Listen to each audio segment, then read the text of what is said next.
इसकी सबसे बड़ी वजह पहले 3 माह में मिसकैरेज की क्रोमोसोमल एब्नॉर्मेलिटी है। क्रोमोसोमल एब्नॉर्मेलिटी हम कहते हैं क्या मेरा बच्चा नॉर्मल होगा इस एज में और क्या मैं बच्चा नॉर्मल पैदा कर सकती हूँ।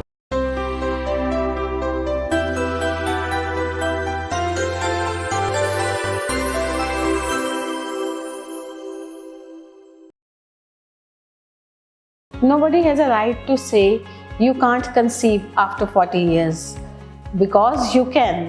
मैं डॉक्टर सुंबल अफजल आज आपके साथ बहुत ही इम्पॉर्टेंट इन्फॉर्मेशन शेयर करने जा रही हूँ, जिसमें मैं आपको ये बताऊँगी कि आफ्टर एज ऑफ 40 आप कंसीव कर सकते हैं। घर बैठे नेचुरल वे से आप प्रेग्नेंट कैसे हो सकते हैं, आपका बेबी बिल्कुल हो सकता है अगर आप अच्छी खुशगवार अस्तवाजी ज़िंदगी गुजार रहे हैं, नॉर्मल सेक्सुअल रिलेशंस में हैं और आपका साइकिल का लेंथ और साइकिल रेगुलर है, तो कोई वजह नहीं है कि आपका बेबी नहीं हो सकता। मगर इसमें चंद ज़रूरी इंफॉर्मेशंस हैं जो मैं आपके साथ शेयर करना चाहती हूँ। सबसे पहली बात यह है कि आपको 6 मंथ तक वेट करना है, जिसमें आपने ये देखना है कि आपका बॉडी वेट नॉर्मल हो, आपका साइकिल रेगुलर हो, हर मंथ रेगुलर टाइम पे पीरियड्स आ रहे हों, आपके एक दूसरे के साथ अस्तवाजी ताल्लुकात बेहतर हों और इसके अलावा कोई डिस्चार्ज या कोई इन्फेक्शन ना हो। उसके बावजूद भी अगर कंसीव नहीं होता तो 5 इम्पॉर्टेंट वेज़ हैं जिसके साथ आप कंसीव कर सकते हो, उनको फॉलो करके।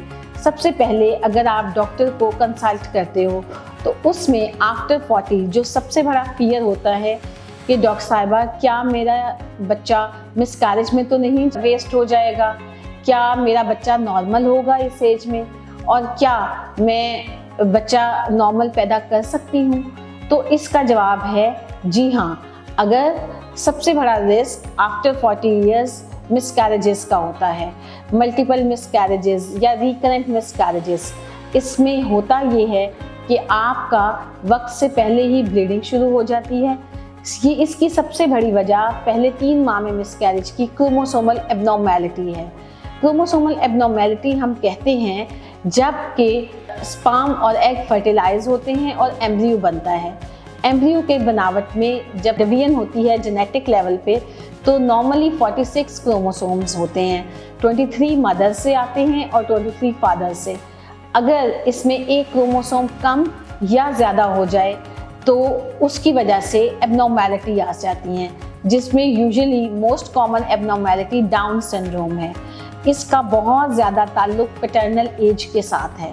इसकी स्क्रीनिंग हम फर्स्ट 3 मंथ पे जो एक स्कैन होता है जिसमें हम नकल ट्रांसलूसेंसी दिखाते हैं, उससे भी हो सकती है। इसके अलावा मैं जेनेटिक डायग्नोसिस भी करती हूँ, जिसमें हमें पैदाइश से पहले ही पता चल जाता है, शुरू के 3 महीने में ही, कि बच्चे में by birth down syndrome, trisomy वगैरह या कोई और क्रोमोसोमल एब्नॉर्मेलिटी तो नहीं है। इसके अलावा हम जब आपका एग्जामिनेशन करते हैं तो सबसे इम्पॉर्टेंट बात है इन्फेक्शन, जिसे आम जुबान में लिकोरिया कहते हैं। उसमें ये देखना पड़ता है कि कोई डिस्चार्ज ऐसा तो नहीं जो आपकी फ़िज़िकल और सेक्सुअल लाइफ को इफ़ेक्ट कर रहा है। इसके बाद हमें देखना होता है कि बच्चेदानी में कोई रसौली तो नहीं, जिसे आम जुबान में फाइब्राइड कहते हैं। फाइब्राइड एक बहुत बड़ा मसला है। ये शादी से पहले भी हो सकता है और शादी के बाद भी होता है। बाज़ औक़ात 50% लोगों में ये पता ही पहले एग्जामिनेशन पे चलता है कि आपको फाइब्राइड है।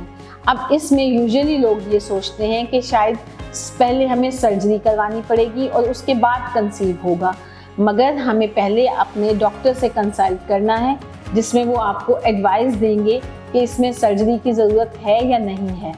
इसके अलावा हमें ट्यूब टेस्ट करना होता है। ट्यूब टेस्ट बहुत ज़रूरी है, मगर अक्सर पेशेंट इस परेशानी के साथ आते हैं कि डॉक्टर साहब ये बहुत पेनफुल है, ये बहुत मुश्किल टेस्ट है। तो अब एक एडवांस्ड हमारे पास सहूलत मौजूद है, जिसमें हम अपने पेशेंट्स का अल्ट्रासाउंड गाइडेड भी ट्यूब टेस्ट करते हैं, जिसे सोनोहिस्टेरो कहते हैं। इसमें पेशेंट बहुत कंफर्टेबल रहता है। इसके बाद भी आप घर बैठे भी ये देख सकते हैं कि आपकी ओव्यूलेशन ठीक हो रही है, ओव्यूलेटरी स्ट्रिप से हम घर बैठे अपने साइकिल को रेगुलरली मॉनिटर कर सकते हैं।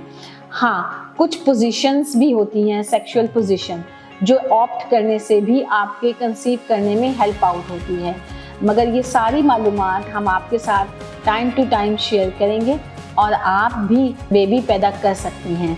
मेरी वीडियो को लाइक करें, सब्सक्राइब करें ताकि मैं आपके साथ बहुत अच्छी इंफॉर्मेशंस और शेयर कर सकूं। शुक्रिया।